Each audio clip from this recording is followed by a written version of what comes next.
मुंबईतील दादर परिसरातून एक अत्यंत धक्कादायक आणि दुर्दैवी घटना समोर आली आहे।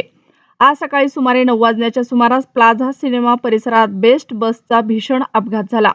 या अपघातात एका 25 वर्षीय दुचाकीस्वाराचा मृत्यू झाला असून 3 जण गंभीर जखमी झाले आहेत। मिळालेल्या माहितीनुसार बेस्ट बस चालकाचे वाहनावरील नियंत्रण अचानक सुटले। भरधाव वेगात असलेल्या बसनं प्रथम रस्त्यावर उभ्या असलेल्या काही रिक्षा, टॅक्सी आणि दुचाकींना जोरदार धडक दिली। त्यानंतर बसनं एका दुचाकीस्वाराला चिरडल्याने त्याचा जागीच मृत्यू झाला। या भीषण धडकेमुळे परिसरात एकच गोंधळ आणि घबराट पसरले। अपघाताचा आवाज इतका मोठा होता की आजूबाजूचे नागरिक तात्काळ घटनास्थळी धावले। जखमींना बाहेर काढण्यासाठी स्थानिकांनी आणि प्रत्यक्षदर्शींनी मदतकार्य सुरू केले।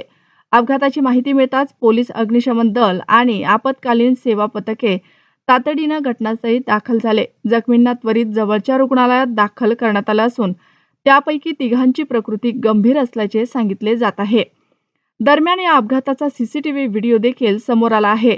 व्हिडिओमध्ये नियंत्रणाबाहेर गेलेली बस अनेक वाहनांना धडक देताना दिसत आहे। हा व्हिडिओ सोशल मीडियावर मोठ्या प्रमाणात व्हायरल होत असून नागरिकांमध्ये संताप आणि चिंता व्यक्त केली जात आहे। अपघातानंतर दादर परिसरातील वाहतूक काही काळ विस्कळीत झाली होती। पोलिसांनी घटनास्थळाचा पंचनामा करून वाहतूक सुरळीत करण्याचे काम हाती घेतले। तसेच बस चालकाचे नियंत्रण नेमके कसे सुटले, तांत्रिक बिघाड होता का, चालकाची चूक होती का याचा तपास सुरू करण्यात आला आहे। मुंबईसारख्या गजबजलेल्या शहरात सार्वजनिक वाहतूक व्यवस्थेची जबाबदारी अत्यंत महत्त्वाची मानली जाते। अशा प्रकारच्या अपघातांमुळे प्रवाशांच्या आणि नागरिकांच्या सुरक्षेबाबत गंभीर प्रश्न उपस्थित होत आहेत। या दुर्घटनेत मृत्युमुखी पडलेल्या तरुणाच्या कुटुंबावर दुःखाचा डोंगर कोसळला असून जखमींवर उपचार सुरू आहे। या अपघाताचं नेमकं कारण काय होते याकडे आता संपूर्ण मुंबईचे लक्ष लागलं आहे।